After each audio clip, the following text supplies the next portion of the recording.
Hello, everybody. Doing a quick audio check here. Looks like everything is good. We have no Austin with us tonight. So that is unfortunate.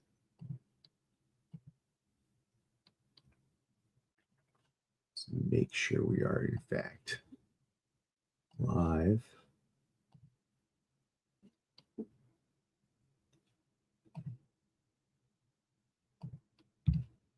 Yeah, let me take the link, share it with a few people.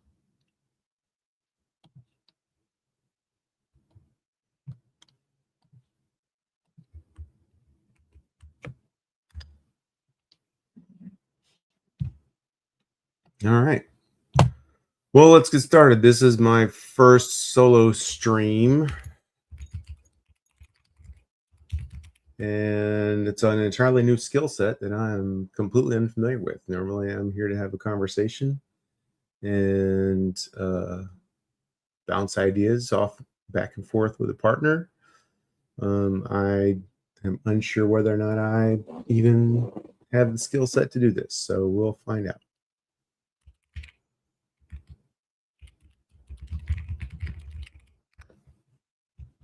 But if you are watching, glad you're here. And if you want to jump in, let me know and I'll send a link. I see Lisa, June, and Wong in the chat already. Appreciate y'all being here. And let's get into it. Things are pretty red today. A little bit of a bloodbath this evening. Seems to be. Anybody watching anything in particular? I'm personally buying some crypto every time my Robinhood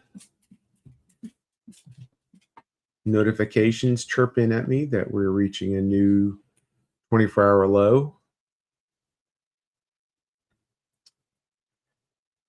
Yeah, Lisa, it's one thing to talk to yourself. It's another thing to talk to yourself on camera. So yeah, the more you guys interact, the easier it'll be for me, for goodness sakes. But real quick, we could just kind of run through some of the after hours action that are in some of the names that we're involved in. Take a look at them and just to get some updates. If you're red, this can be painful because some of this stuff is big down. And if you are the kind of person who does not care, like Stephen Fiorello, that's fine. But sometimes we need a little emotional support and we can help each other out. June will keep the crowd in control. Okay. June, I appreciate the fact that you're the only person who got my joke in the chat earlier today. Now, my friend Jade took an actual picture of her rooster and posted that on her Facebook feed. And immediately, my juvenile mind thought it was a joke. So I put it in the group chat, and you're the only person who got the joke.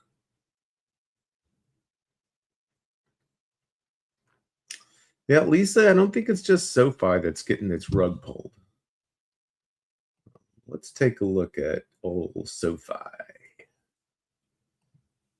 Let's take a look at old SoFi here.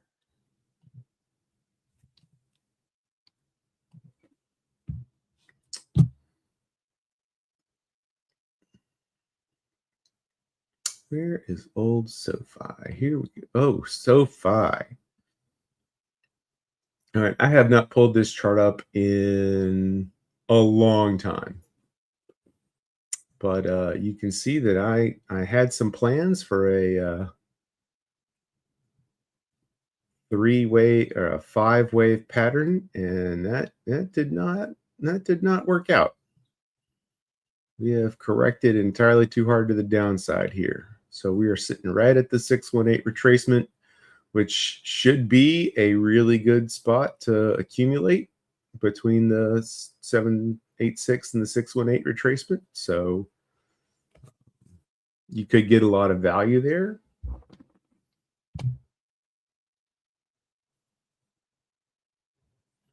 Okay. Well, I've got to share the joke now. I mean, it's been set up, right? So let's see what's going on. So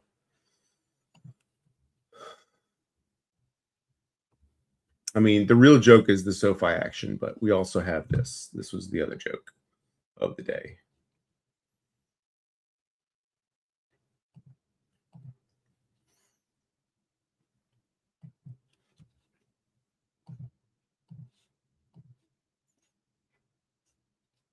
All right. I posted this picture and it was crickets.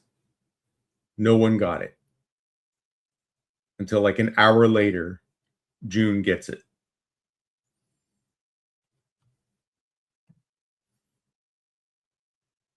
And I was just like, wow, this must be how Amit feels every time he tries to tell a joke.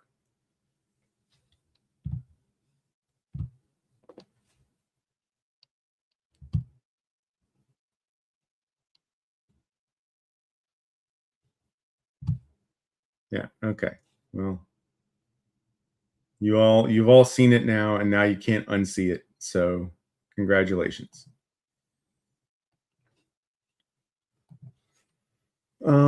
Let's see. So we're back to let's pull up some financial stuff. If you're here for the big deep dives, you're in the wrong place. Okay, Wong said he doesn't get it. Wong, what was that a picture of?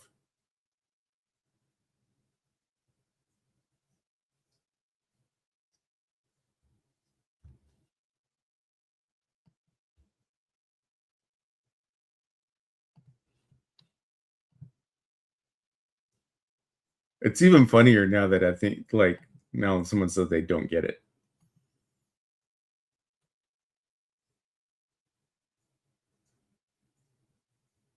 Yeah, what's another term for chicken, Lisa?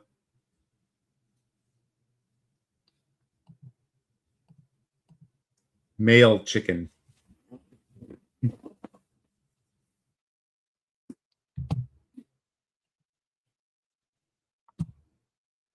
See, that's the first joke that came to my mind, but no one else won. Okay. All right. Okay, so if you've got your SoFi set up here, we can see the basis points podcast here gave us the island reversal almost instantly, and now we're right back down where we were. So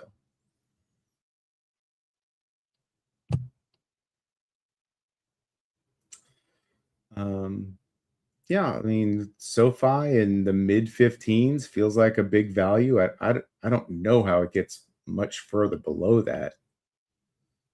The numbers are just too good.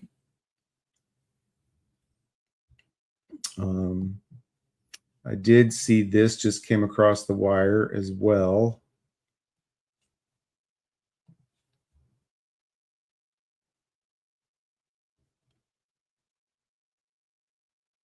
Not speaking of SoFi, but speaking of the SoFi haters, also known as Hood Mob. Where was that headline? And Cactus Jack just has so much information. If you lose your spot, you lose your headline, and then it's gone. Anyway, you had a Robinhood insider bought about $15 million worth today. So as okay, yeah, okay, here it is.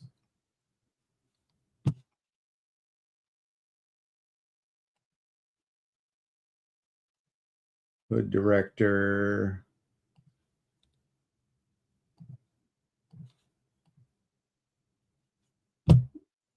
Malcolm Meyer buys a lot. $15.1 billion of shares. And like Austin says, insiders might sell for any number of reasons, but they only buy for one reason.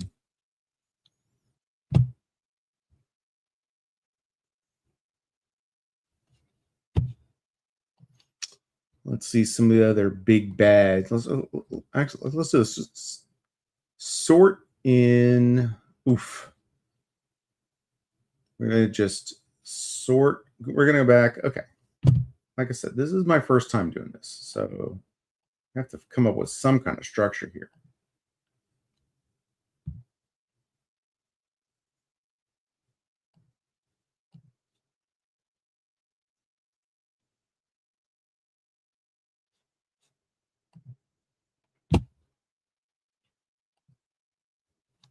Okay, so what we're going to do is we're going to sort by the change overnight. UWMC, that is a finance company. They do mortgages. A long time ago, this was a Wall Street Bets darling. And we're making, the last time we were at this levels was 2022. Yeah, December 22. So the run from $2 to $8, we're back down to 2.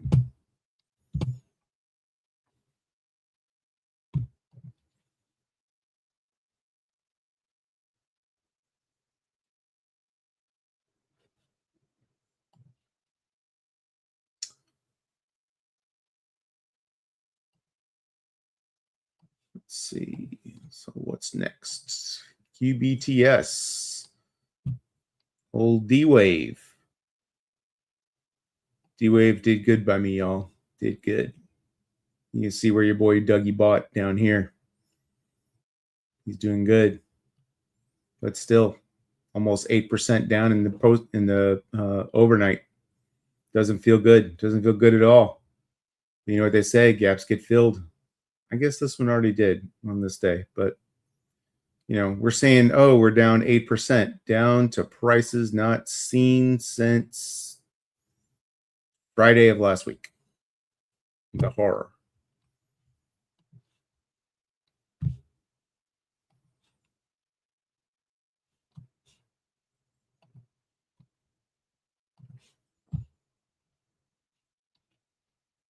Some things are just too horrible to deal with.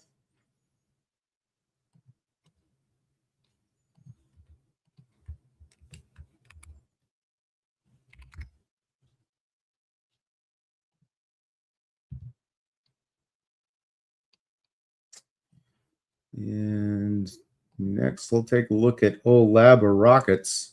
Now, look, everybody, I have said multiple times in jest that Rocket Lab might be the perfect stock. But look, this is insane.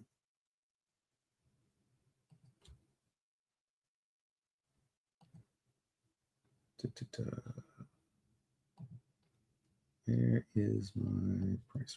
Anyway, look, this was a gap up 77% in from Monday, May 11th to June 3rd. Or sorry, to May 28th, 77%. Y'all, this has to retrace. Not only that, but it does have a gap to fill there. So let's just look at that from the bottom.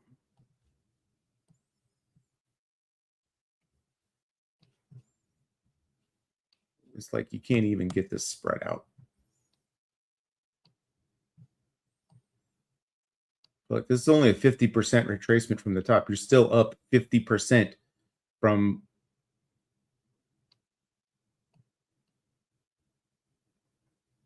May 7th. That's crazy, folks. That is crazy.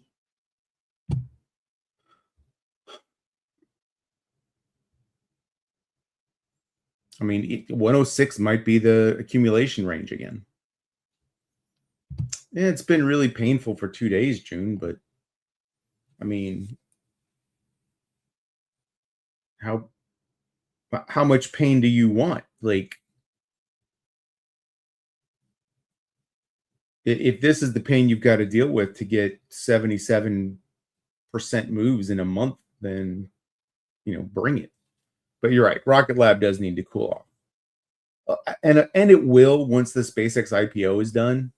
And speaking of the SpaceX IPO, I've said it multiple places. I'm buying one share just so I'm in, just to try to get Elon to his 1 trillion.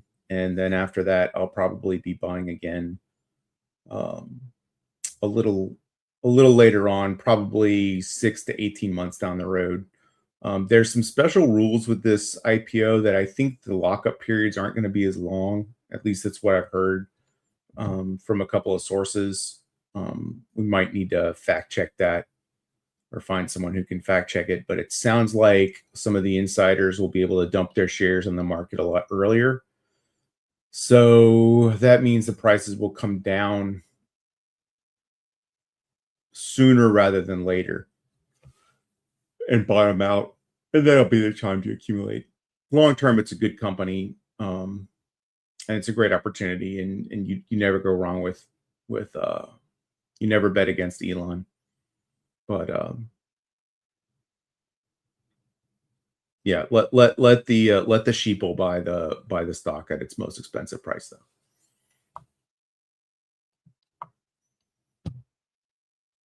Sold a 70 put on Rocket Lab, hopefully just a cash grab. Well, if you get filled at 70, I mean, I have multiple friends that will cost them millions of dollars, but you'll get 100 extra shares. Good job.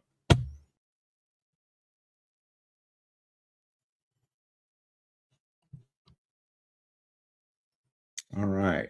So next on the naughty list tonight is my beloved Palantir. I saw a headline today. Tess had posted it that somebody in the UK thinks Palantir is doing a bad job. And to that I say, compared to what?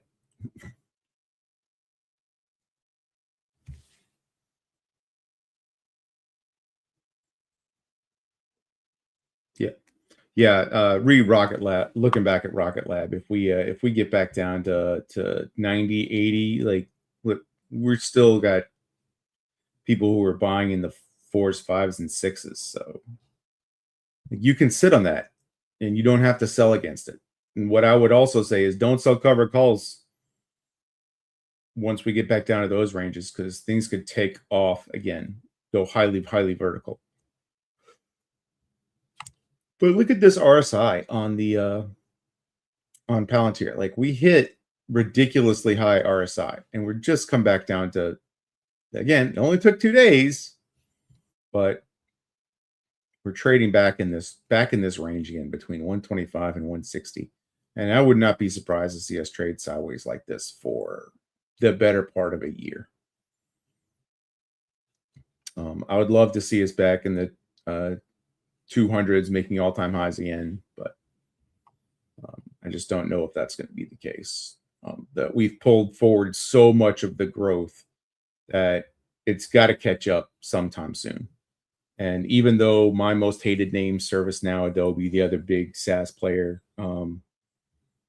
Salesforce, the giant SaaS companies that I think the world would not miss if they disappeared tomorrow,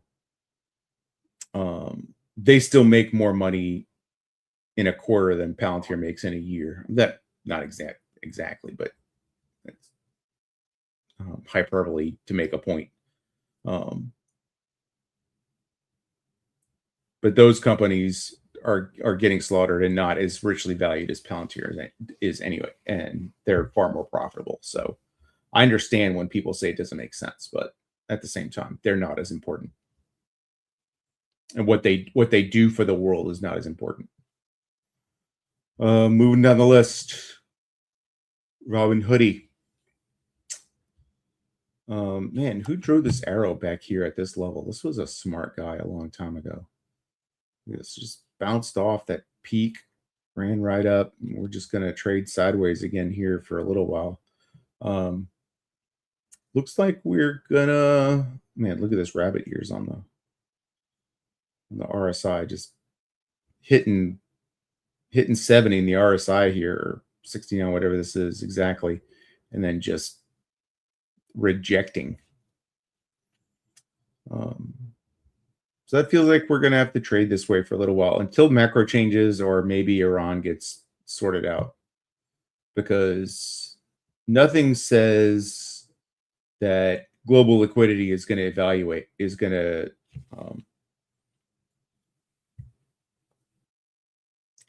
deteriorate like high oil prices.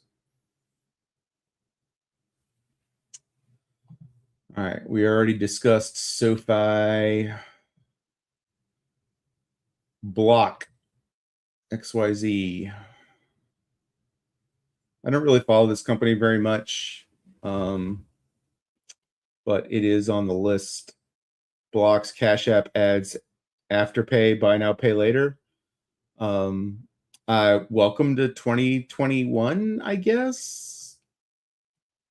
It seems like buy now, pay later was a thing a lot older.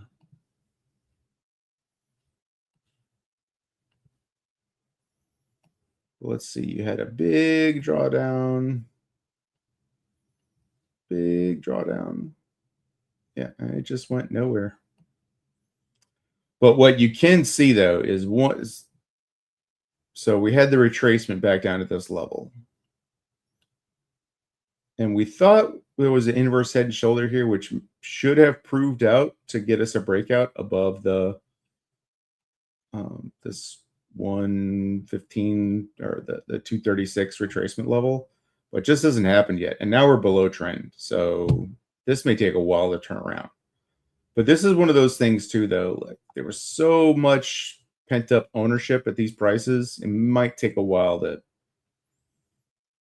get the demand out of there.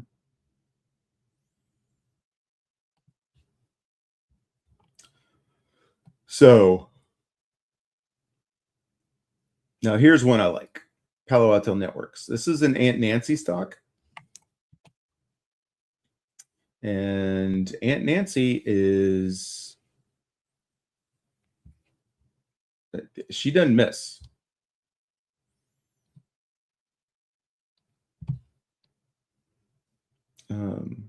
And cybersecurity is not going anywhere anytime soon. But this is a huge run up from, let's see, the last local low was April 14th to June 1st. You're talking about 100% move. Wow. I mean, even the ETF that I own, Hack, $Hack. Not financial advice, but I don't know enough about cybersecurity to pick the ones that are going to do the best. So I just buy the ETF that's full of them. But that gives me the two biggest that I'm concerned with is both Palo Alto Networks and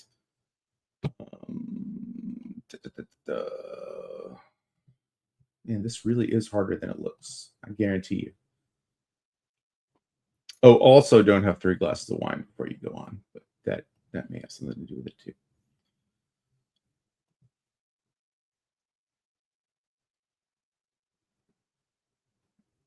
CrowdStrike. That's the other one I was thinking of. But yeah, so like if you're getting this kind of a retracement here, did we have a big gap up at some point? Like I have to zoom in. This was not really gapped. Like we didn't really leave a lot behind on this run up either. Like these were, I mean, we've got, okay, well, every 90% of gaps get filled, and I guess you've got one right here. So sorry about you, but that is they're probably coming for that to fill it up.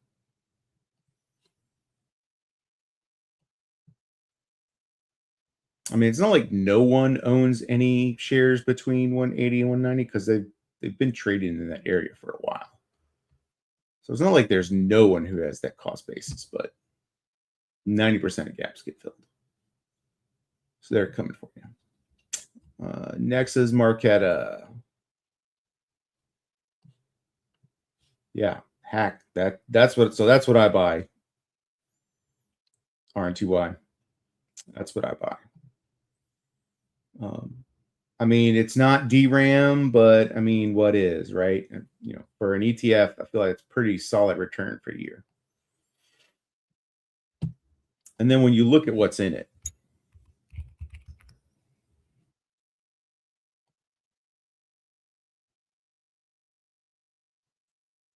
oh, come on. Where's the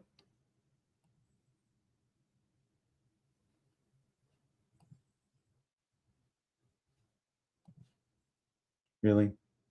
Really? You're going to make me go through all the top 10 holdings. Yeah. So, I mean, hey, look, they're down because Broadcom's their largest holding.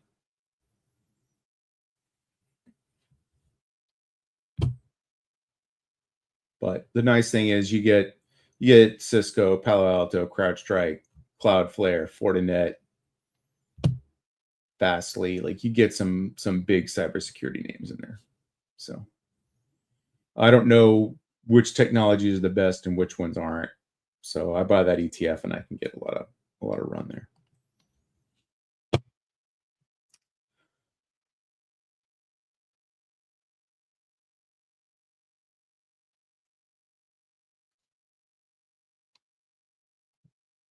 Yeah. Why do you think I wear sunglasses at night, Lisa?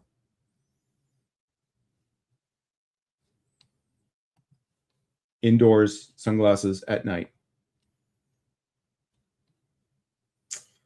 Marquetta, that was a play I was in a very long time ago. You can see I made these charts.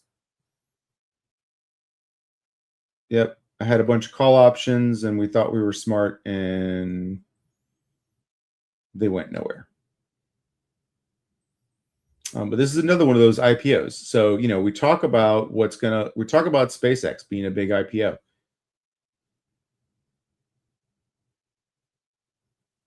The odds are the SpaceX chart is going to look like this. They just are. If you're considering buying it, you're going to get some play. It's going to bounce back and forth. You might even get an all-time high, 6 months, 3 to 6 months after IPO. And then it dumps and it dumps and it dumps and it just stays murdered.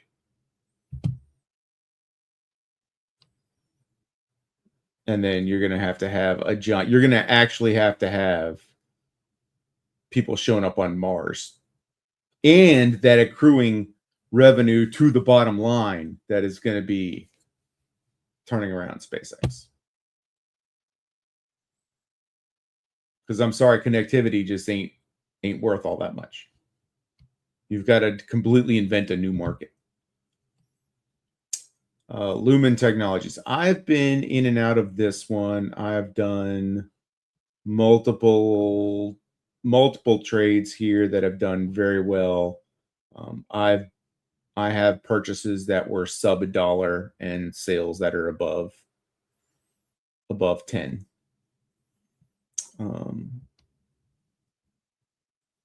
But they have switched over their entire business, and it felt like they were doing the meme of stop doing what we do and start saying AI.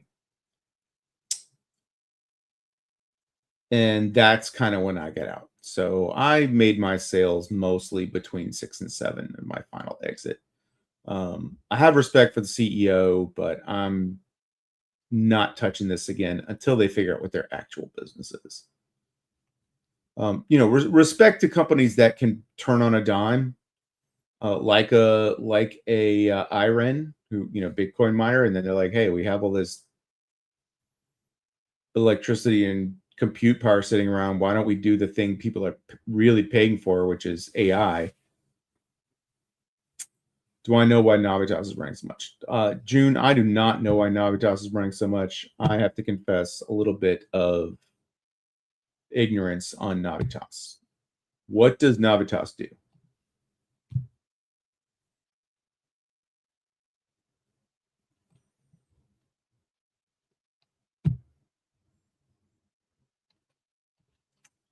The Bitcoin 2X. So, I mean, pretty much if you bought this anywhere except right after it debuted in 23, you've lost money.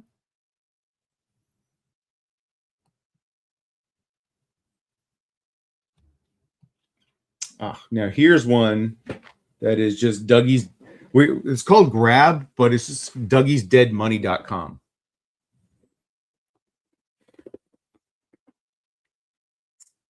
Because while we do have some pretty good pricing on it, sub $4 average, it's just refusing to break out.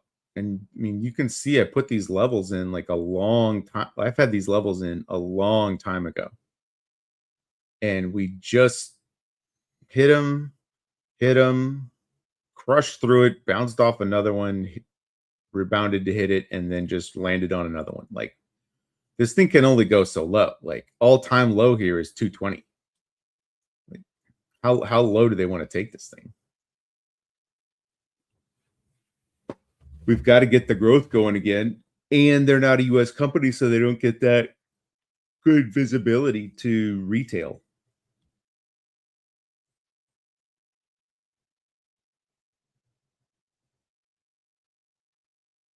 Yeah, there's no excitement for Grab, and people are going to have a hard time buying a company that they can't use. So, like, I'm paying my tuition on this company. That said, my leaps are for,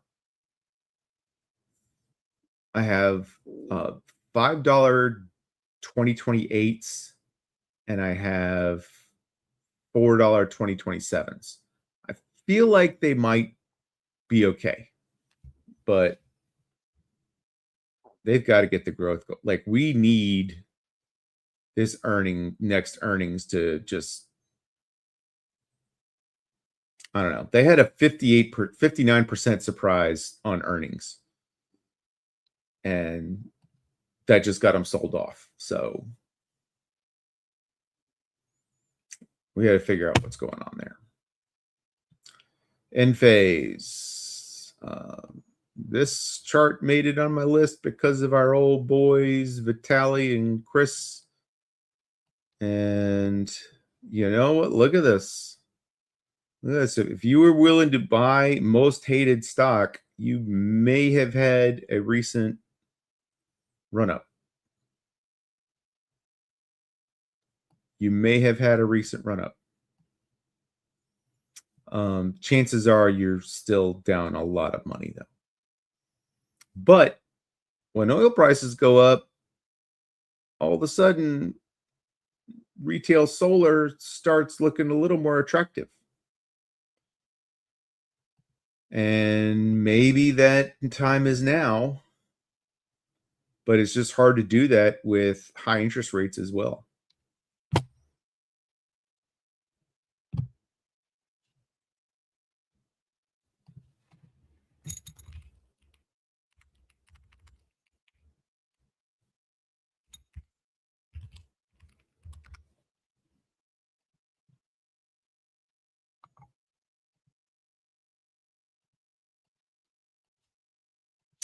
I hate that you have to accept all cookies for everything now before it lets you do anything.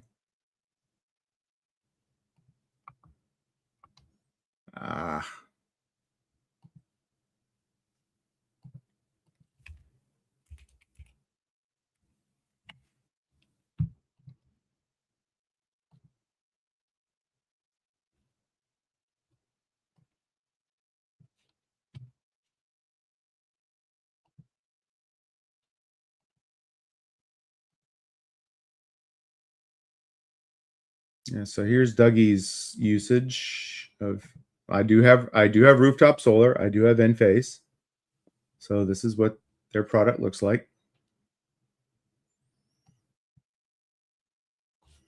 So everything in blue is what I produce, everything in orange is what I use. And the gray bars are just kind of the difference on each side. These big bars over here from midnight to whatever, that's actually charging my Tesla, and this is actually free power from Tesla for my recharging. I have a electricity plan that gives me free overnight charging of my Tesla. So that usage is not to be factored in.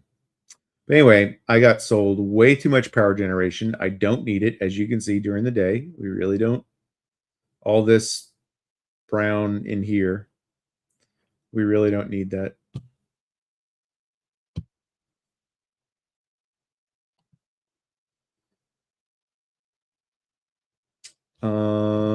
Oh, is there news on June? I sent you the link, by the way, on WhatsApp.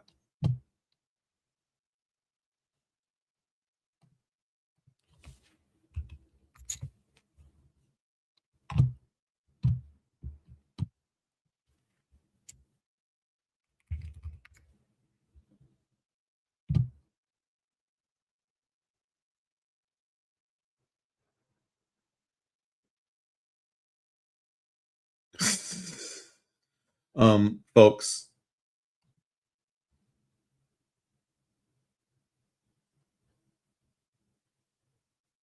Sarah Michelle Gellar says that voting for Spencer Pratt is literally voting for death.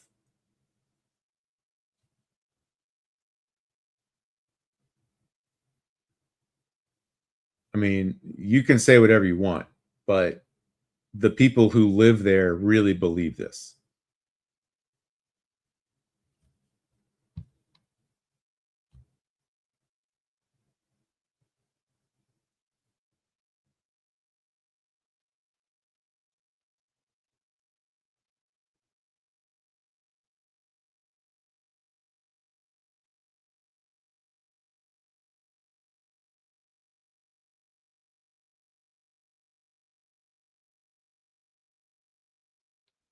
I haven't been following this much. Like I was a little entertained by Pratt's videos, but I mean, I leave the crazy people in the beautiful city of Los Angeles to be, crazy as they want to be.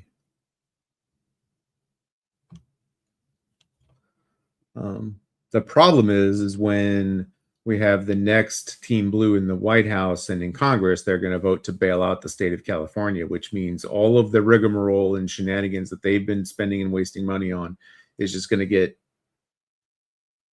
the bill for that is just going to get sent to the other 49 states.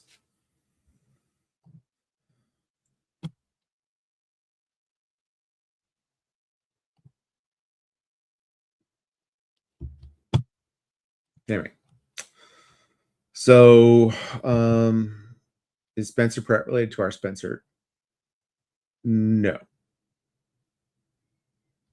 Spencer Pratt doing the Olympic stuff as mayor. That would be interesting, Hollis. Hollis is like the most sane person in Southern California that I know. But he thought that Hollis thought that The Mandalorian Grogu was going to be a good movie and was going to make a lot of money. Ladies and gentlemen, please welcome to the stage, I believe audio only, the original MNOP, because some people didn't realize that L, M, N, O, and P were just letters that were all in order. Oh, it's been so long since can you hear me at all or no? Yeah, we can hear you great. Okay, no, I was like, it's been a long time since anybody remembered the MNOP thing. So, yeah. But no, I was gonna back up just a little bit, and the Spencer Pratt and Steve Hilton thing is kind of interesting, I think, for a very blue California, because I think that Steve Hilton came in, a Republican, was the only, he came in first for the primaries as what is is doing. And if you look at the voting map, it's just San Francisco and LA that pretty much voted for Democratic. And yeah, and then Spencer Pratt, he came in like really close second to what's her name, the Karen Bass. So I think people in California have really had enough wool pulled over their eyes, and they're kind of tired of it. So I think the tides are turning, and both of them have a really, really solid chance of flipping California. Wait a minute. Wait. Is this okay? This was updated 11 minutes ago. Mm-hmm.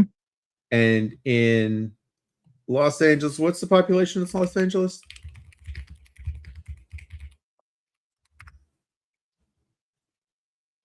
3.86 million people.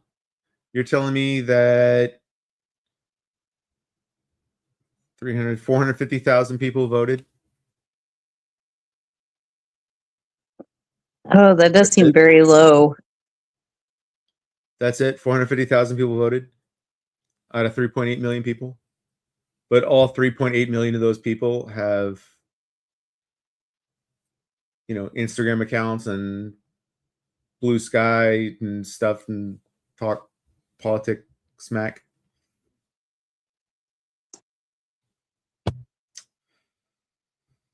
I don't know. Like they said they had record. Not a good show, LA. Gotta show up more people voting.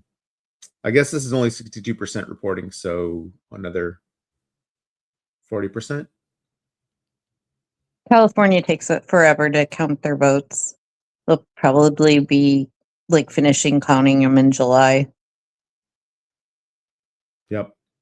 So the unfortunate thing, though, is that nearly 100% of these voters are going to pile on with this one, and you'll be back to the uniparty state.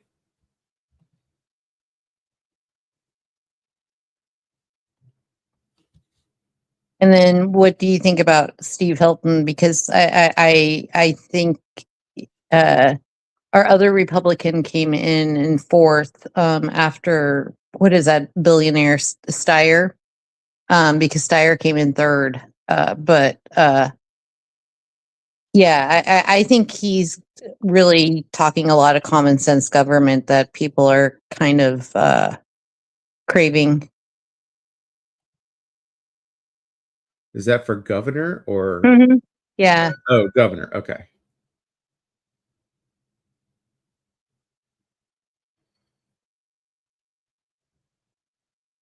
And the Chad Bianco guy was really pretty of the same tune, no wasteful and stuff, but he was Riverside sheriff, so people weren't as, and he's kind of more old fashioned. So I think Steve Hilton had a little bit more flair to him, which Californians like. Well, I hope you'll get a governor who is competent and understands that you need water to put out fires. I understand that has less to do with probably the state government than it did the city government, but still. Yes, this is correct. Yes, the mayor she wasn't on vacation.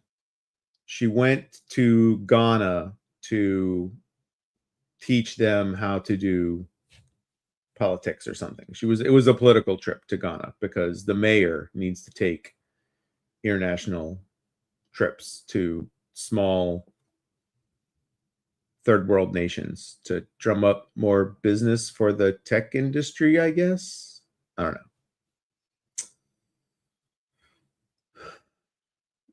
Not trying to be political. I do have my own bias, but I can discuss things from both sides. And I think America is better off with two strong parties rather than a single uniparty.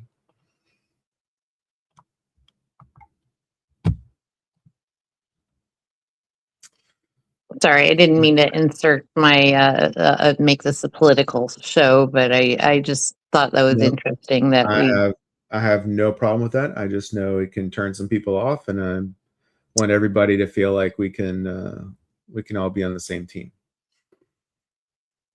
Fair enough. We are here to lose some money together, right? In OVIX, boy, if you like batteries, this was not the stock to own. Although, look at the top. Actually, did we find a trade? Wong,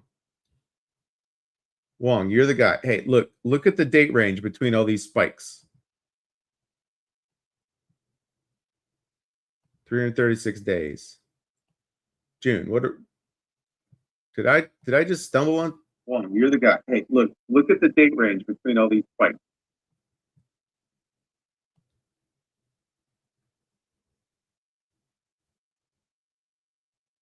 Yeah, this is like a year between these spikes. Look at this. You can almost set your watch by it.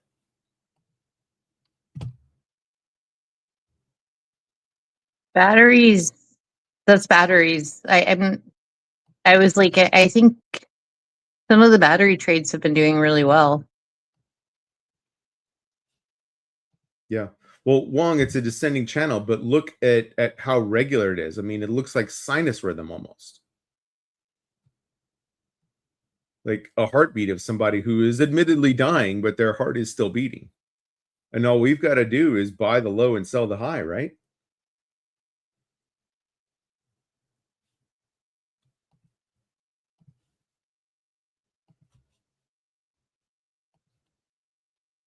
Because like this, I mean, the last run up was 200%.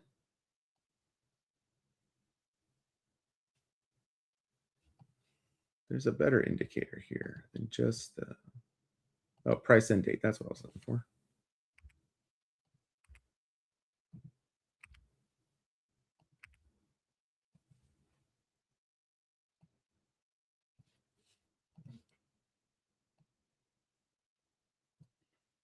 Nope, that's the box. Where's the price and date? There it is. Yeah, 212% in 110 days.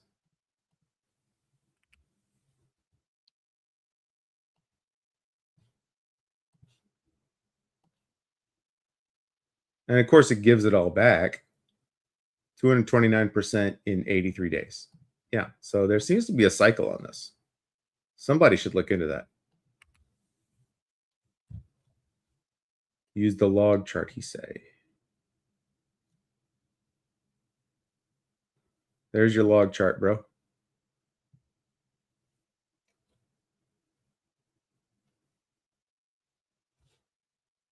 Yeah, I mean, you can somewhere in there, right?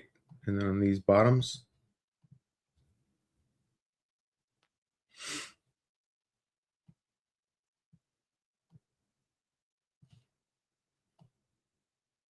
I mean, if you just make this top line kind of fuzzy and you just say, I'm going to take profits when we get up around here, you don't have to call the top every single freaking time. What do you think of that, June?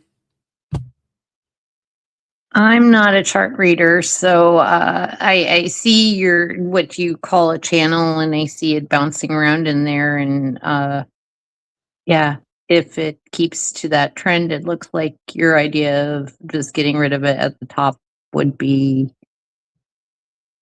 a thing. But I don't really know much about the company either, so. So I find patterns all the time and I draw pictures, and then I never have the guts to actually trade the picture that I make. That sounds fair. Yeah, like halfway since the bottom. He makes a good point. The key is to try to catch it around here. I like to try catching falling knives when I try to do short-term trades. Like I actually catch falling knives most of the time, and they keep on going lower. But yeah, same. Like my all my crypto purchases today.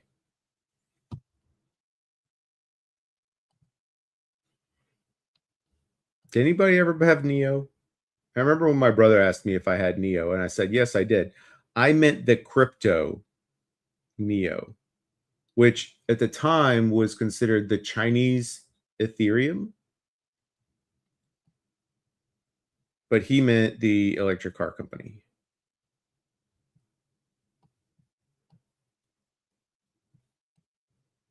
And they do batteries as well, right? They do replaceable batteries. Wong says listen to June. We do listen to June. People that don't listen to June don't have money. There's a battery play in our little newer stock competition that Adam has that is doing incredibly well, and I forgot what the name of it is, but yeah, I just remember. Does anybody know what the name of that is?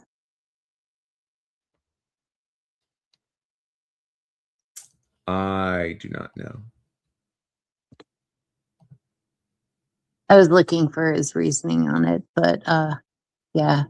No, I'm not very much on battery technology, except my battery play is with my USAR and magnets, and because yeah, they're part of the battery storage technology and across the board.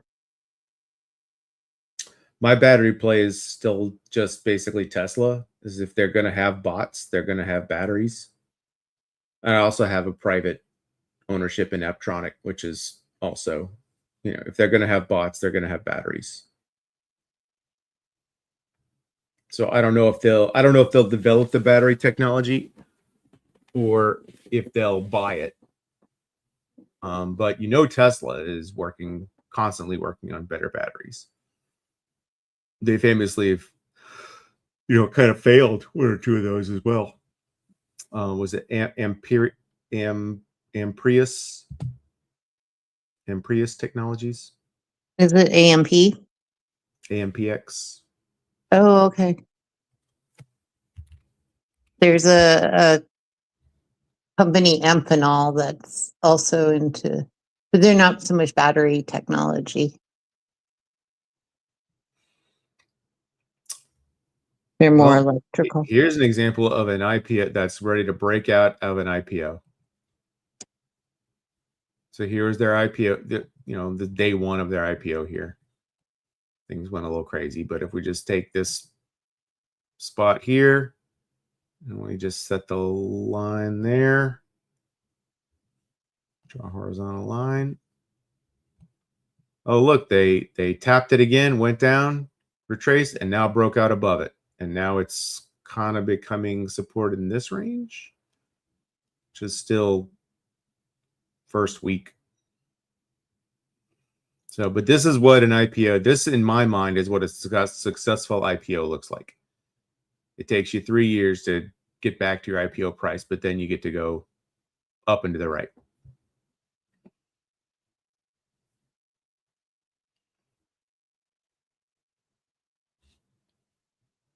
June is a tad loud.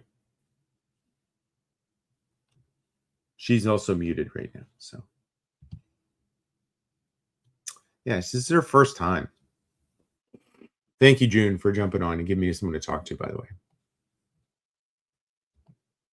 Oh, you're welcome. I'm sorry. I just must have a loud voice. And am I still loud? Or it sounds fine to me. Other people may have their mic turned up, or our levels don't match. I don't know. Yeah, Wong's just he's just got sensitive ears. Okay. All right. All right. NVIDIA, 3.5% down for the largest company in the world. That is a massive move to the downside. But I mean, folks, we broke out of our October highs. We broke out of them. What do you think it's going to take for NVIDIA to break out farther? Because I still think they're being underappreciated for as much as we're expending the data and how much we'll need as far as supply, and NVIDIA is absolutely the leader. So like, do you think, because I feel like they're lagging behind the other mag 5 or 7 or how many mag ones you think there are, but yeah, what do you think that catalyst is going to be? Because they've had excellent earnings and they're in cahoots with every company that is breaking out. So what do you think is the catalyst that NVIDIA finally breaks out? The quote unquote circular financing is going to have to end because all of those other companies are basically reporting profits with Nvidia's money, right? And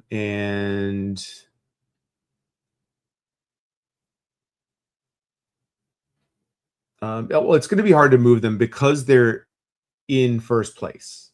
So that's already something that a lot of people are not going to want to buy because they're not going to want to buy the most expensive company in the world. But people often also forget you get what you pay for, and the best stuff is the most expensive. And based on profitability, NVIDIA is not that expensive, actually. Hi, Venom.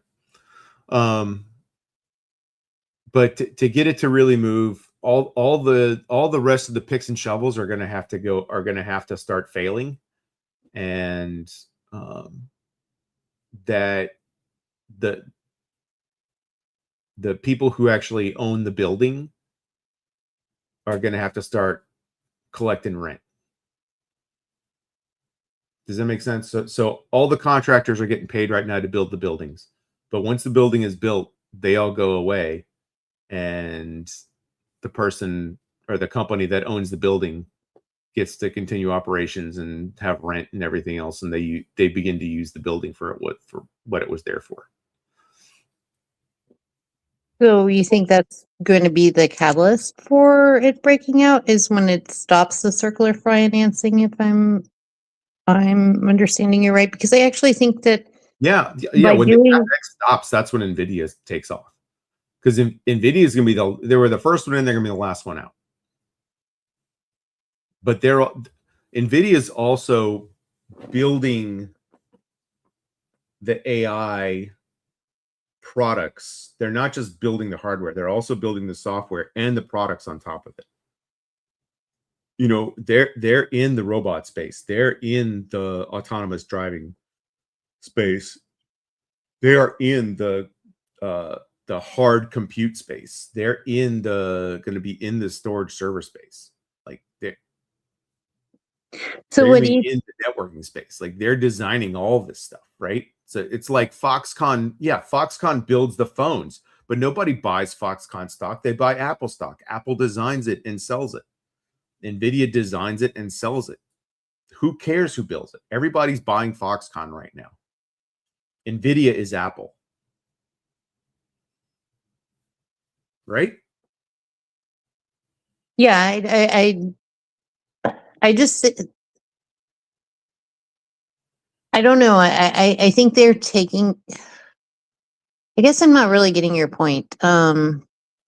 Because I think they're doing everything right. I think they're they're designing pretty much this operating system like a Microsoft would, for the new era of AI to run on. And then they're platforming and they're working with all these other companies that are then going to use their products and make their whatever system they're on flow with NVIDIA.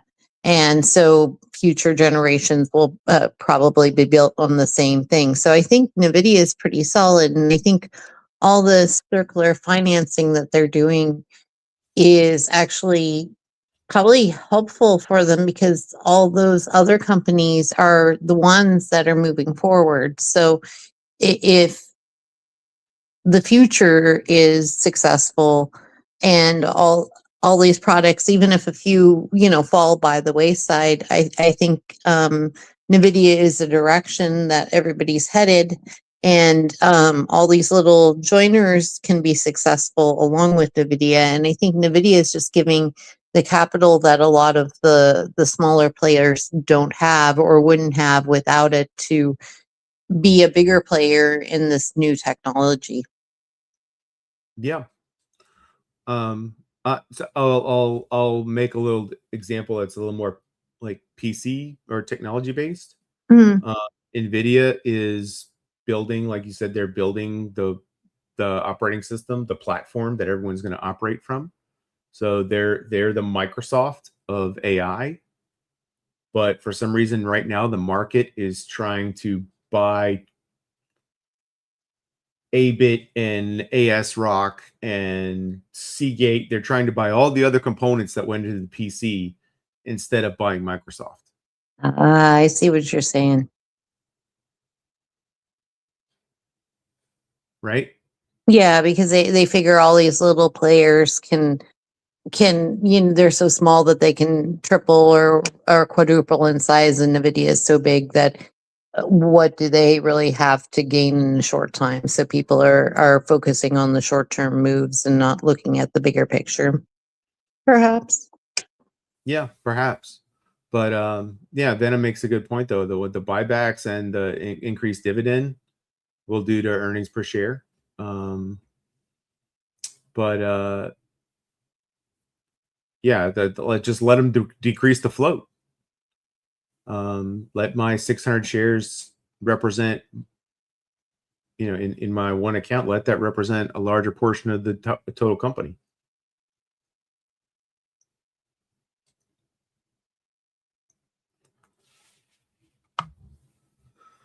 Let's see. All right, I'm going through my list. Are you cool to keep going on the list here? Oh yeah, I'm good with whatever. I just unless I have something to add, I'm you're doing pretty well by yourself. So Oh, yeah, thanks. like That's I'll always let how you you cover we're- the majority, and I'll just be your little chime in co-host if I have any thoughts. we'll keep an eye on the election too. Let's see. So next on my list was Binance Coin. Dougie owned Binance Coin back in the day when Binance was legal in Texas. It is no longer legal in Texas. But I bought some Binance Coin because they gave you a discount on your fee at the on the platform, or your crypto trading fees if you paid it in Binance Coin. So I bought Binance Coin to have lower fees. And it was about $30 back then. And it's sitting over 600 now. The problem is the only way to sell Binance Coin is on Binance, and I'm not allowed to do that because I'm in Texas. I have a quite a few friends in Austin area. Is it true that because I haven't seen, but that they have the BTC ATMs there now? Yeah, yeah, Because yeah. There's Bitcoin ATMs. that I'm that thinking of getting one for the laundromat. well, that's just weird to me because like in California, since I've moved back here from Texas, like there's no such thing that I've ever seen. But I'm just surprised that Texas is seemingly more welcome to Bitcoin and stuff and ahead of California because we're usually the first to get stuff like that. Yeah. So I got locked out of my exchange and I missed the deadline to sell my BNB back. So I still have it. Venom and Wong, there's actually an all-in pod interview of CZ that they dropped a couple months ago. Very interesting story, at least when you hear it from his side. Now, he's not allowed to contest certain things because if he wanted the plea deal that he got, he had to and say certain things, but he really gives you the impression that he said them because he had to say them, not because he really thought not because they were really true. But still a very interesting interview. It's about maybe 45 minutes, but it's a good listen. Microsoft. Junie, do you have Microsoft?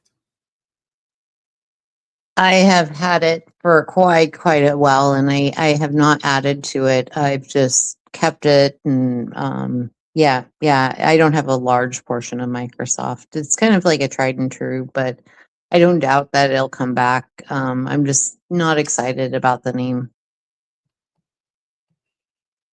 I mean, for a while it was our only OpenAI proxy, right? True, and that's when it got bought up, and as OpenAI and Sam Altman kept on saying things and having more spending without showing returns and stuff, and just being kind of secretive. I think that's why it flipped quite a bit, and then them not having their own real AI strategy, and then also I look at I have Microsoft on my computer and stuff, and I don't use it a lot, but their Copilot and AI really is lackluster, and I am just annoyed by it most of the time if it pops up. Yep. What is the worst AI product in your opinion?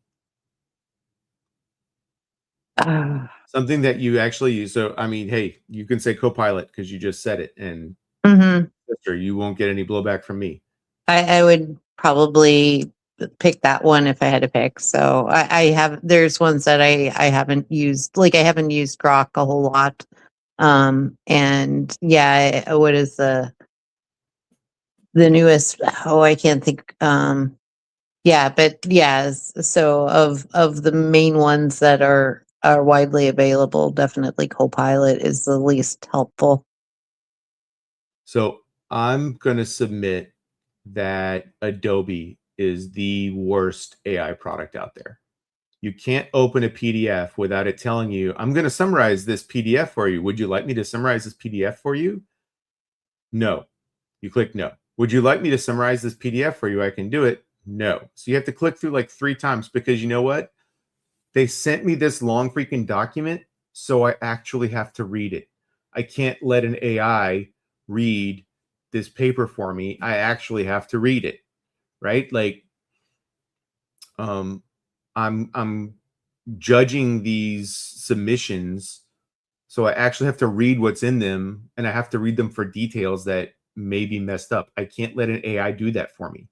When I get sent contracts that I have to sign for, deals for this and that, I actually have to read them. I can't do a summarization of it. But I have to go through like 4 clicks to tell the thing not to summarize and actually bring me to the document so I can read it. It's just the worst. I hate Adobe so much. Rant I over? Maybe not. I would just it would be nice if they used, rather than just offering to do things, because that's what it just pops up randomly sometimes on my computer, and I'm just like, oh, I didn't want your help because it stinks. But um I think with some of its products, making them more intuitive, like I'm not a spreadsheet wizard like some of you guys are, but like I do have to make them sometimes, and I don't know all the coding and stuff like that. If I could just speak to the Copilot and like tell it what I wanted to do, and just like give it the numbers, which I don't know if there is some tool on there that I could do that, but it's not obvious to me as a consumer, so it leaves it kind of useless for me to have this extra thing on top of it that I don't even find useful.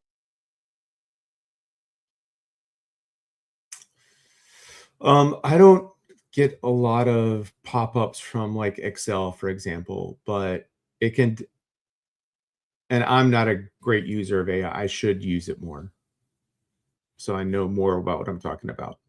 Um, but I I have used it to help me write papers or format things.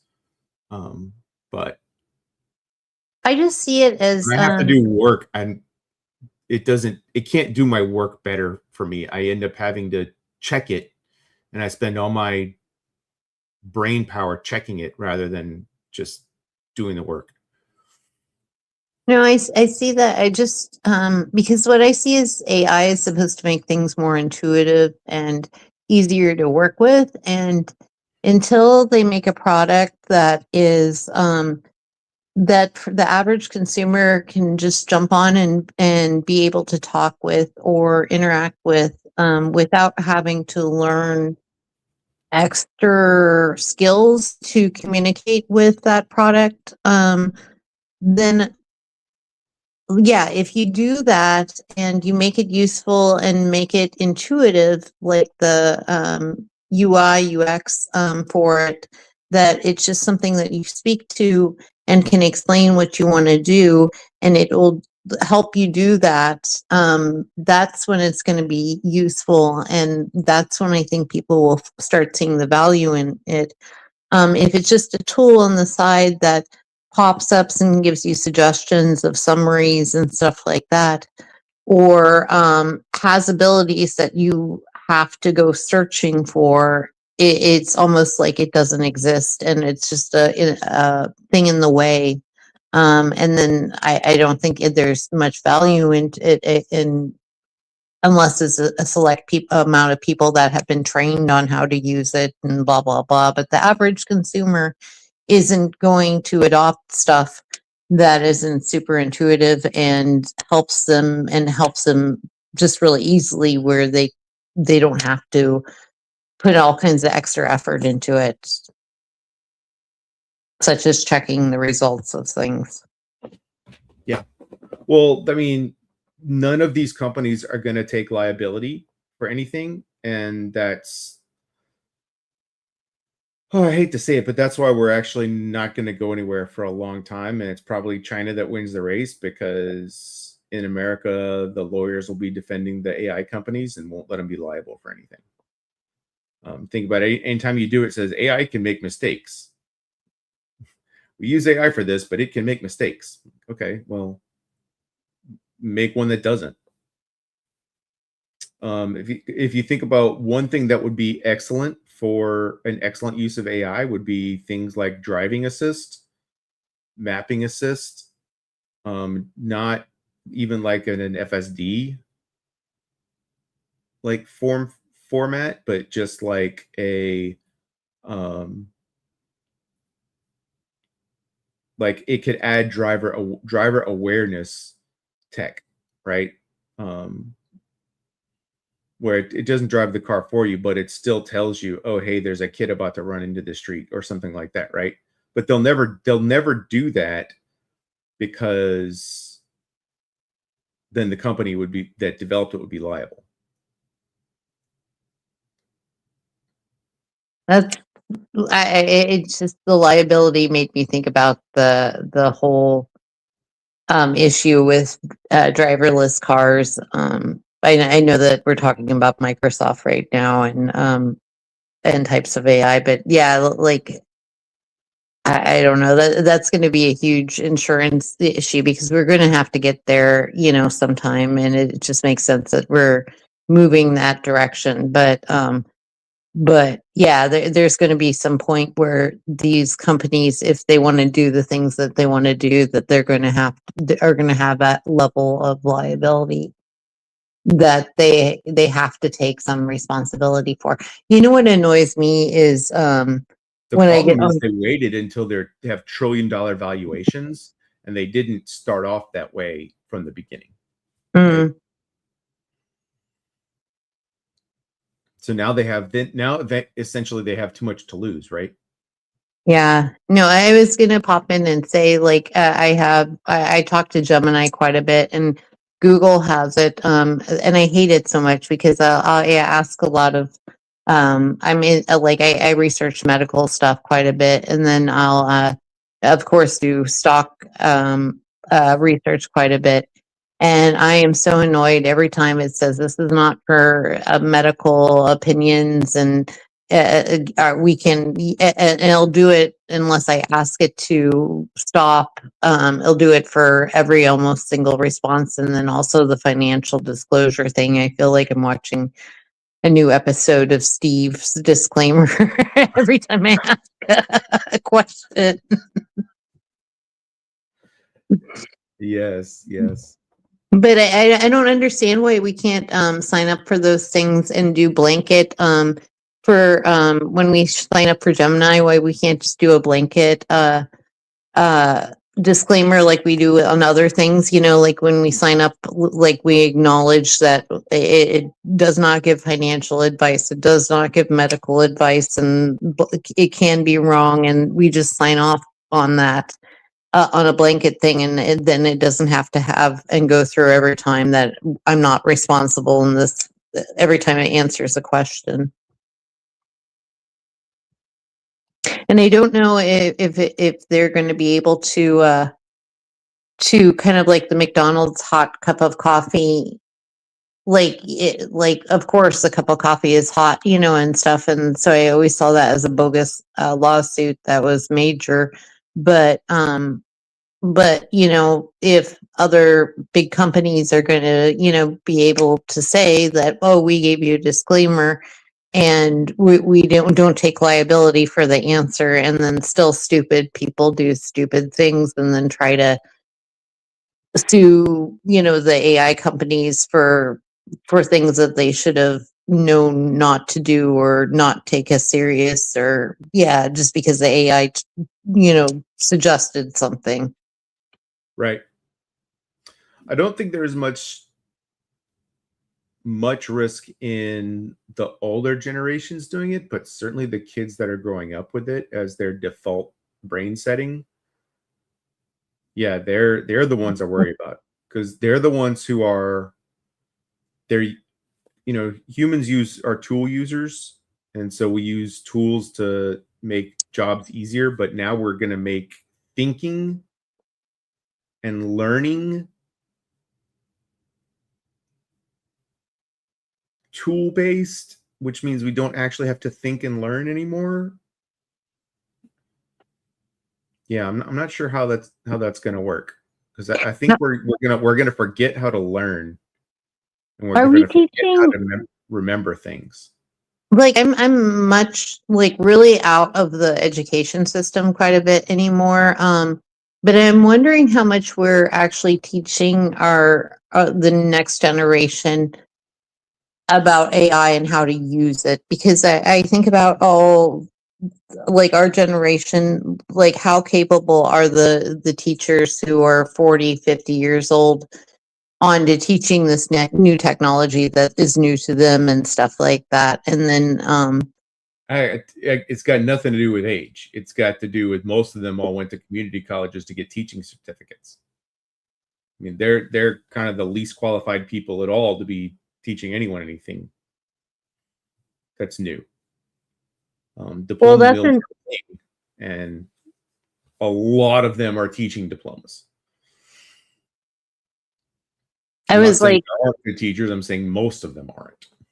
yeah, no, I just know, like, I have a education degree, and like I know in Iowa, it's not like Texas, like where you actually have to have a education degree on top of your whatever, if you're early education, or if you're a math teacher and have a pretty much a degree in math, you have to have an education blanket on top of that. So it's not just, you can't just have any bachelor's degree and then just get a teaching credential added to it. I don't know. I know it varies from state to state, but I guess it's neither here nor there. Yeah, I mean, I don't think anybody's good at teaching. No states are good at teaching. So how I don't know, like I just see, if we're not teaching the skills of AI and what you need to be cautious of, and how this is going to change our society, but we know it's going to get rid of jobs. But I don't know what is that relationship for the generation that's going through school right now and everything like that when they become I don't adults? Are think they just going to AI blink? is not going to get rid of jobs. AI did welding robots didn't get rid of welders. It's just now you have a welding machine, a giant gantry arm that lifts a whole pressure vessel off the ground and can articulate it in 5 degrees of freedom. And then you have a welding arm that goes inside and sits down there and then runs the spool. And the vessel just turns 24 hours a day so it can put in 9 inches of weld material.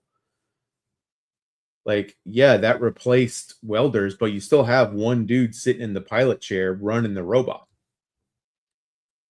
My question is if we're not teaching how our newer generation of how to use AI and how to interact with it because we're incapable of doing that, and like basically how are we going to, because it's a AI is advancing, and it's like how are we going to train our people to be like in with it enough and interactive enough with it to be able to help AI do its job when it might advance past that level and just kind of see us as a hindrance almost Well, in we don't getting know. things done. We don't know. It's another industrial revolution, right? If we had a communications revolution, because like the boomers built the internet, they invented it all and built it, but they had no idea what to do with it.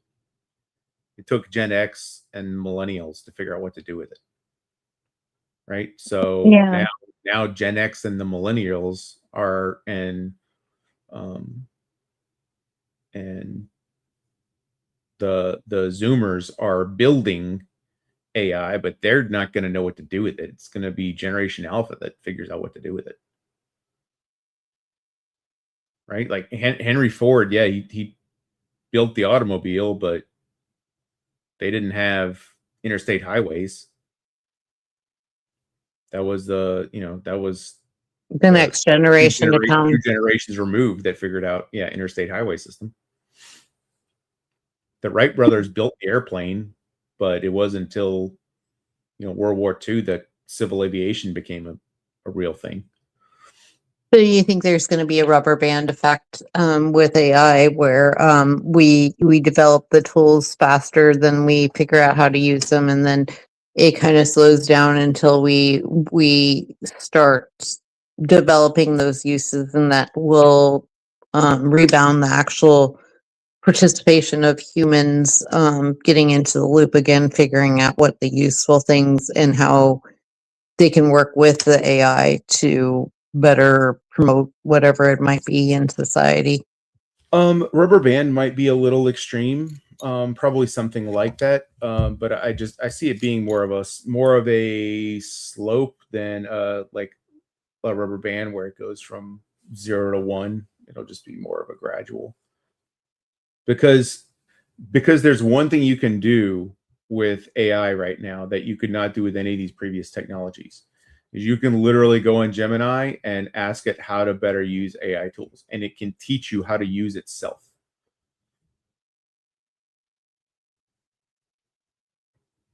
Right? Because there is no internet for, like, if somebody writes a book, LLMs for Dummies, they're so dumb that they bought a book to do it. You could have just typed into the LLM, help me understand how to use this, and probably gotten a better answer. Yeah, and I actually think Wong's point that the kids are better probably adapted than we realize, that they will probably find out uses and adapt along with it. Yeah. Hotka makes a good point. Dial up to internet in 30 years, cell phones 30 years. Where will AI be in 2055, 2060? Hopefully I'm here to see it. But one thing I can tell you is we will need a lot more memory than we have now. We'll need a lot more compute than we have now.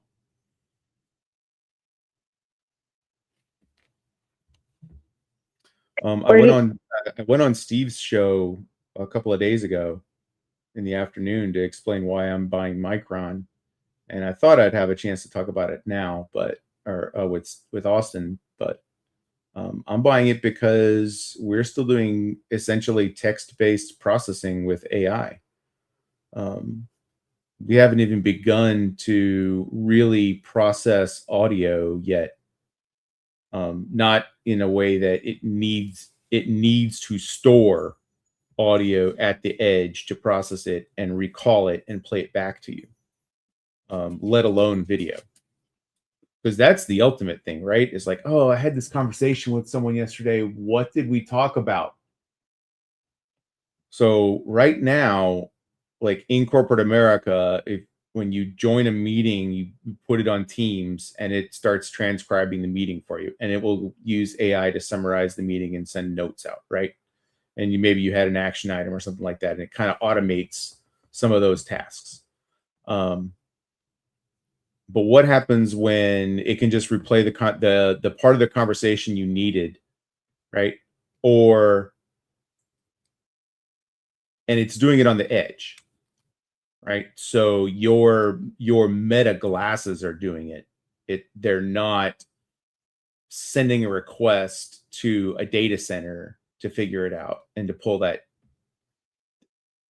the device, be it glasses or whatever. It experienced the same world you did for the last 48 36 48 hours a week, a month, a year. All this stuff eventually gets stored and it becomes a second brain storage for you. Yeah, storage requirements are going nowhere, people. They're going nowhere. That's why I'm buying Micron at these prices, because they're not even close to being.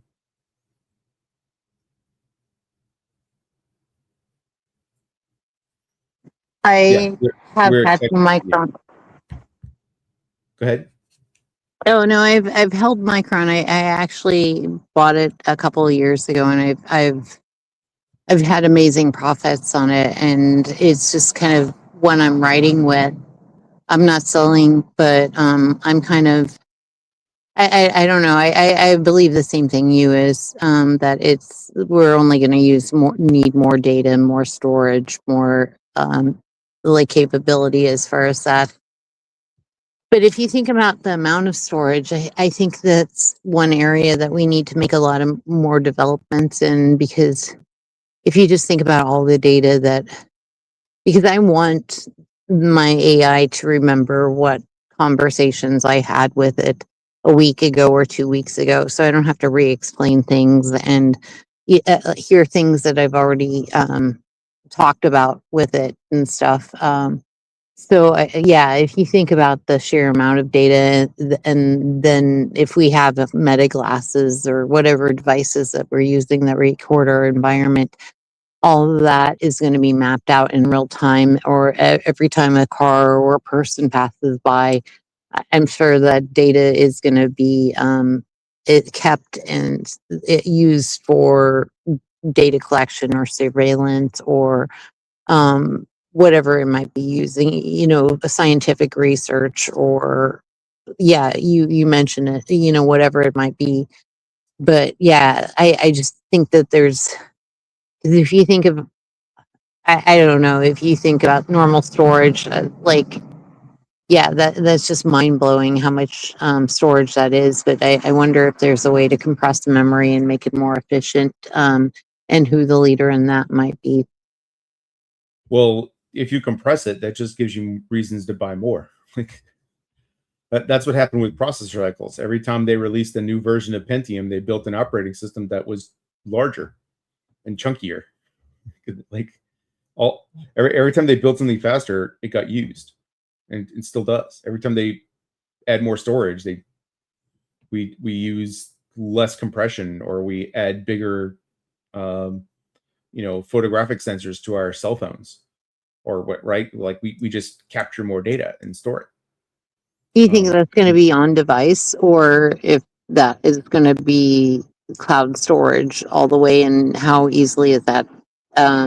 It doesn't look like it's going to be legal to build a data center in any state here in the next while. So it's gonna, all that storage is going to have to be on device. And I got news for you. The large companies are not going to be okay having all their sensitive data being stored in the cloud anyway. It's all going to have to be on-prem.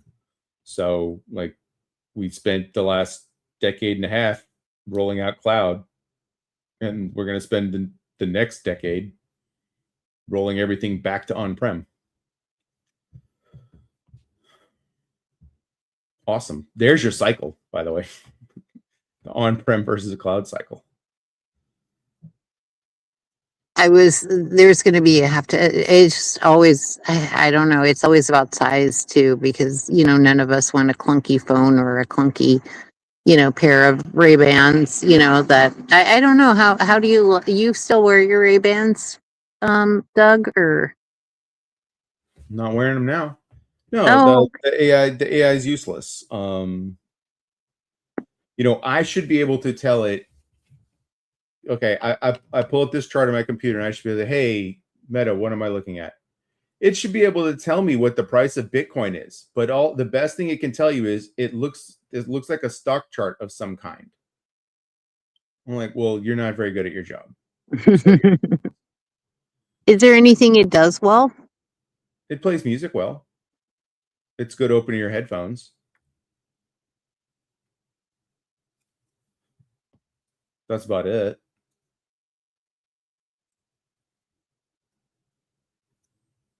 Sorry, I wasn't trying to interrupt your flow. It's tethered to the device. It's tethered to the phone anyway. It's really just a Bluetooth camera or Bluetooth speakers for the device, for the phone. Yeah, it's a glorified MP3 player. Well, I guess if you like to listen to music and want to be low key about earphones, it's not. Now, if they had edge computing AI glasses, that would be interesting. But it's just an accessory for the phone. You remember me using it in Las Vegas, right? They're essentially the same.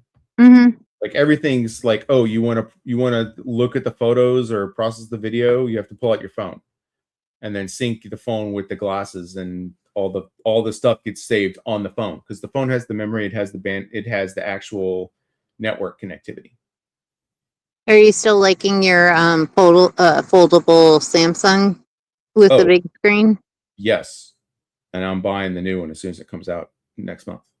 Are you accessing the full screen mode quite a bit, or do you find yourself mostly just using the front face of it? Oh, all the time. And I'm also hitting that stage right now where my eyes are getting worse much quicker, late 40s.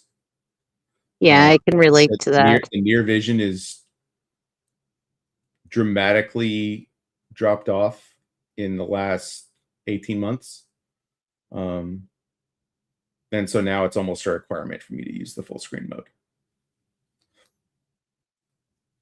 But yeah, like, I mean, would you rather watch Mitt on a tiny screen, or would you rather watch him on a tablet size screen?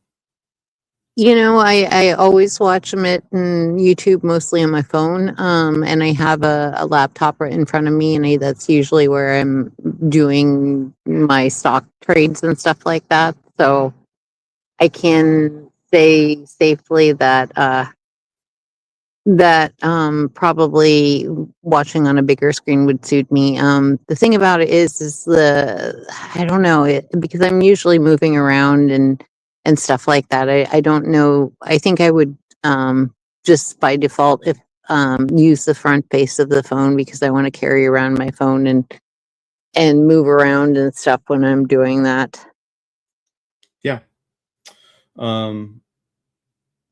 But no, in open mode, like when you're reading or watching something. Yeah, absolutely. open it up.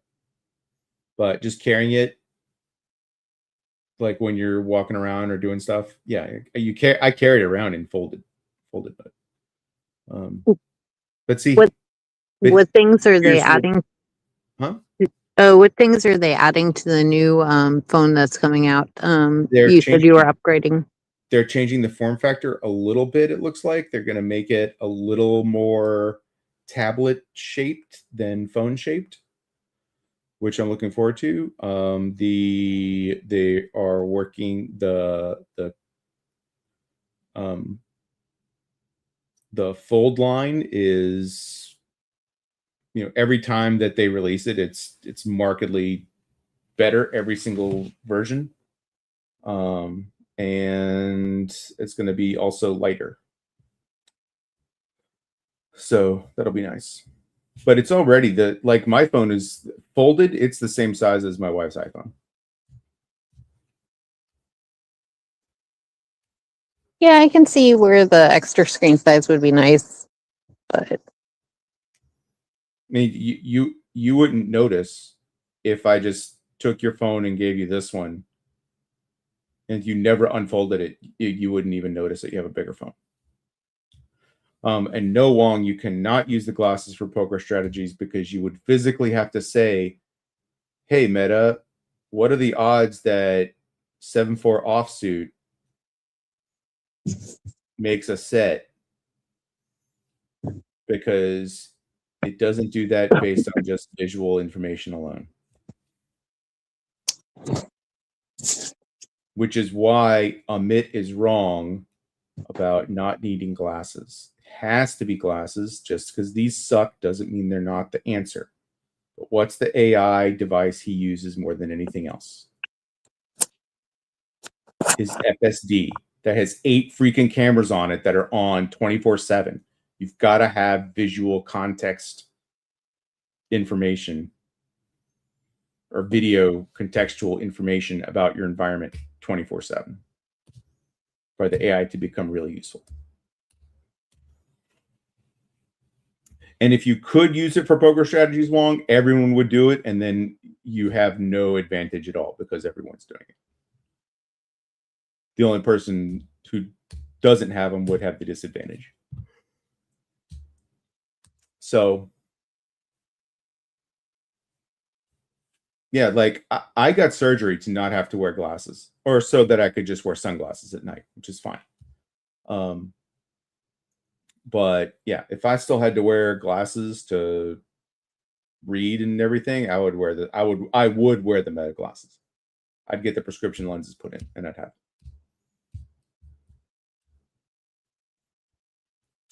But it is 5 till, and I'm not gonna lie, I'm a little tired. Didn't get all the way through the list here. I did see that Bitcoin is flashing green, 64. Now it did break a very interesting pattern that hit that today. Bitcoin had never traded below the low on election day of the presidential cycle, which was like 66 flat or 65 ish in November 2024. So it went below that number today for the first time. So we'll see what happens.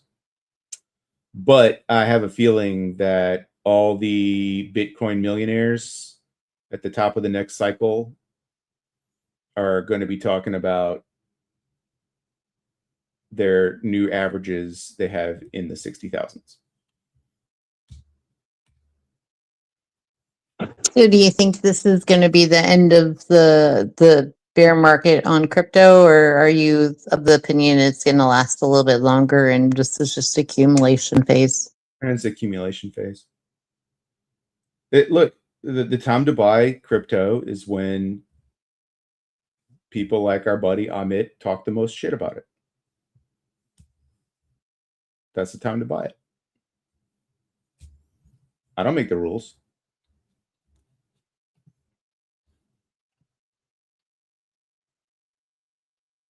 I'd love to add more, but I have no I'm not a crypto person, so I really don't have much to add.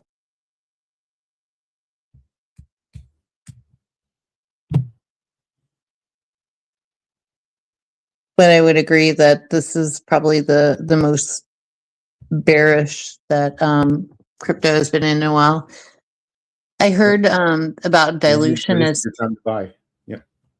as it was it the Tom Lee or that they bought more today or diluted more or BMNR sold. Somebody said it. Somebody said it way earlier in the chat. But I think it was Tom Lee sold preferreds as BMNP. I think it was. I think you're right, and there was like a really high dividend to.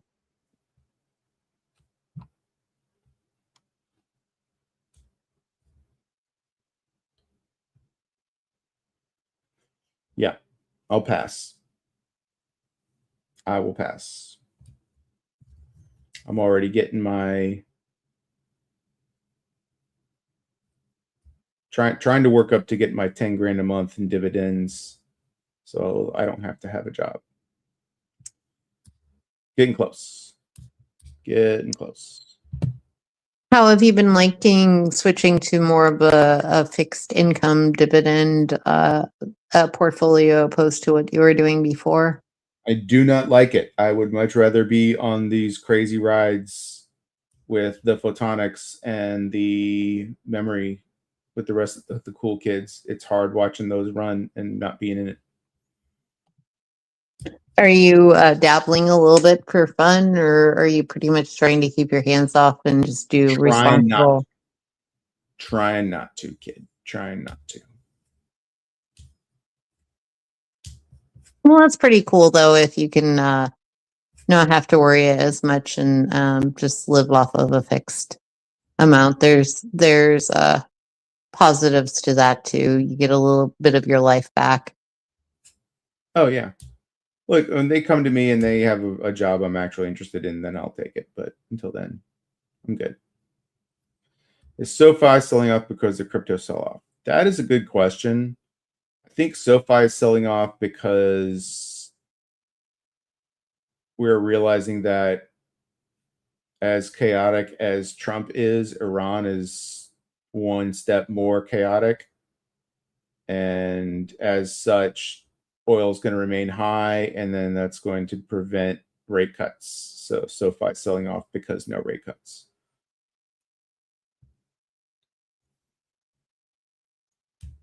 And that just means they missed the opportunity to get back down to neutral rates. So now they're going to have to raise rates from an already elevated position, which just shows how absolutely irresponsible it was of J Powell to leave the rates high.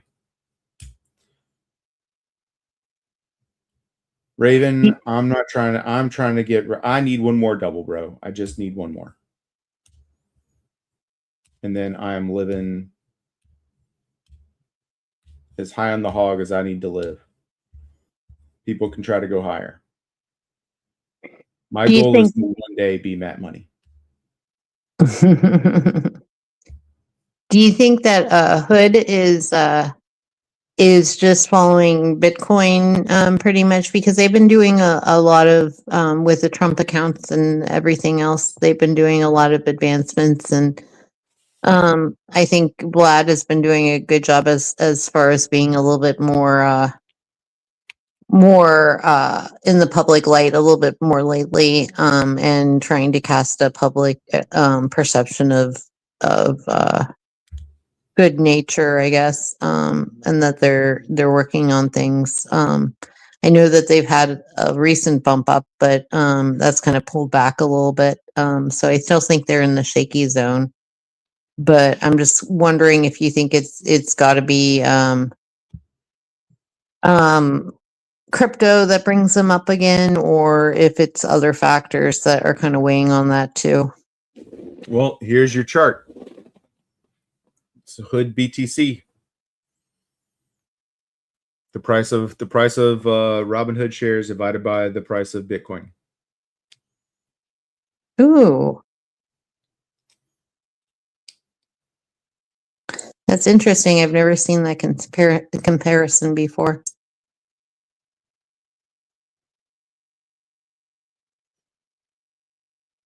So as it approaches, I guess, I mean, it's probably need to do a little more math on this because that's logarithmic.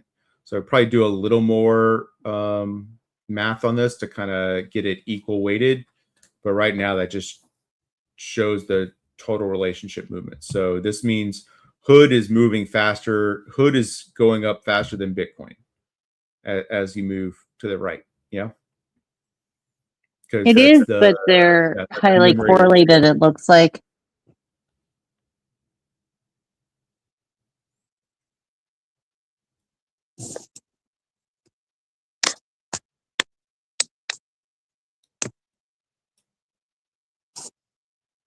Yep. You probably could ask Grok to make a spreadsheet, a CSV file for you with daily values for the close on Robinhood, and that could be a fun little trial for AI to see if they can do that. But it is 11 o'clock, everybody, and I have had about as much fun with today as I can. So I thank you so much for jumping on with me. We missed Austin very much today. Austin's my boy. One of my friends who is on my college rocketry team here in Houston, she got accepted to Arizona State for her PhD in physics. And I was able to connect her with Austin and Selena. And so they're going to help her find an apartment and get moved in when she moves to Phoenix or Tempe. Cool. I wanted to say thank you, Doug, for coming on when Austin wasn't available. I know it was a last minute decision to go solo, and I personally enjoy the show every week and look forward to it. So, and then thanks for having me on. I don't know that I added much to it, but you absolutely do. I was dying without you, so I appreciate you coming on. Oh, very much appreciated. So give me someone to talk to, and we don't get to talk that often. No, we don't. So it's kind of neat to connect, and I know we're pretty close, and even in the chat here, everybody knows each other. So that's kind of cool to have a little smaller community that we can kind of have hear each other. Yep. Yeah. If anybody ever wants to hop on, send me a message. Would love to hear everybody's perspectives. I know we were trying to do a conference call on Sundays for a while. I wasn't able to do too many of them with kind of the inner circle, but that was it was still fun to hear everybody. I just couldn't get to do it too often, but I get to talk to my boy Austin. So anyway, good night, everybody. June, thank you for coming. Hopefully we get a nice little recovery rally tomorrow for the people who need it, and still probably are going down though, so get ready for some Black Friday shopping deals. Black Friday in June. Bye, everybody. Thanks.